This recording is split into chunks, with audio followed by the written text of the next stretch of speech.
ದೆಹಲಿ ಬೆನ್ನಲ್ಲೇ ರಾಜ್ಯದ ಏರ್ಪೋರ್ಟ್ಗೂ ಕೂಡ ಬೆದರಿಕೆ ಬಂದಿದೆ.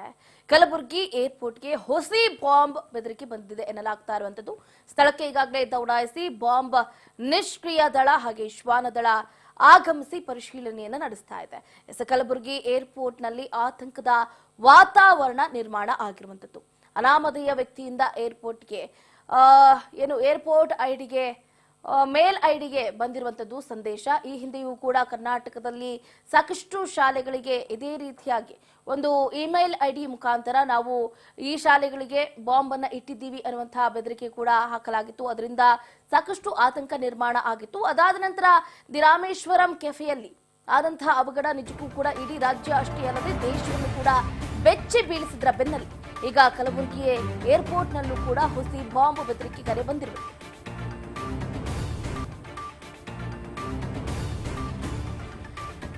ಜನಸಂದಣಿ ಎಲ್ಲಿ ಹೆಚ್ಚಿರುತ್ತೋ ಅಲ್ಲಿ ಬಾಂಬ್ಗಳನ್ನ ಇಡುವುದಕ್ಕೆ ಕಿಡಿಗೇಡಿಗಳು ಮುಂದಾಗ್ತಾ ಇದ್ದಾರೆ. ಈ ಹಿಂದೆ ನಾವು ಗಮನಿಸಿದ್ವಿ, ಶಾಲಾ ಕಾಲೇಜುಗಳು ಸೇರಿದಂತೆ ಹೋಟೆಲ್ಗಳಲ್ಲೂ ಕೂಡ ಬಾಂಬ್ ಇಟ್ಟಿದ್ದೀವಿ ಅನ್ನುವಂತಹ ಸಂದೇಶವನ್ನ ರವಾನೆ ಮಾಡುವುದರ ಮುಖಾಂತರ ಜನರಲ್ಲಿ ಒಂದು ರೀತಿಯಾದಂತಹ ಭಯದ ಆತಂಕವನ್ನ ನಿರ್ಮಾಣ ಮಾಡಿದ್ರು. ಆ ಘಟನೆಗಳು ಮಾಸುವ ಮುನ್ನವೇ ಎಸ್ಪೆಷಲಿ ಇಲ್ಲಿ ದಿ ರಾಮೇಶ್ವರಂ ಕೆಫೆಯಲ್ಲಿ ಏನು ಬಾಂಬ್ ಅನ್ನ ಇಟ್ಟು ಬಹಳ ದೊಡ್ಡ ಮಟ್ಟದ ಅನಾಹುತ ಆಗಬೇಕಾಗಿತ್ತು. ಆದರೆ ಗಾಡ್ ಗ್ರೇಸ್ ಯಾವುದೇ ರೀತಿಯಾದಂತಹ ಪ್ರಾಣ ಅಪಾಯ ಸಂಭವಿಸಲಿಲ್ಲ.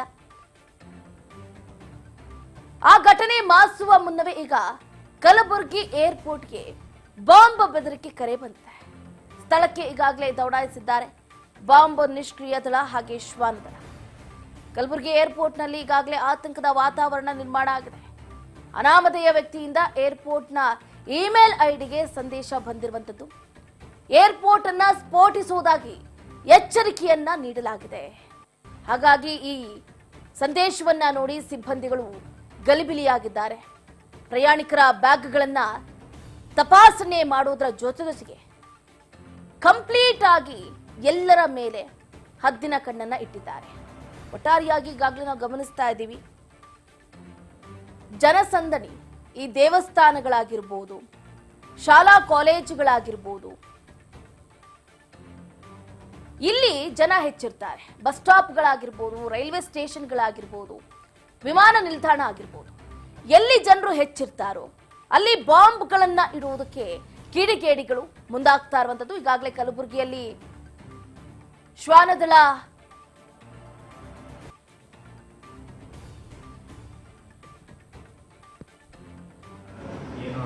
ಸತ್ಯ ಇಲ್ಲ, ಆತಂಕನೂ ಇಲ್ಲ.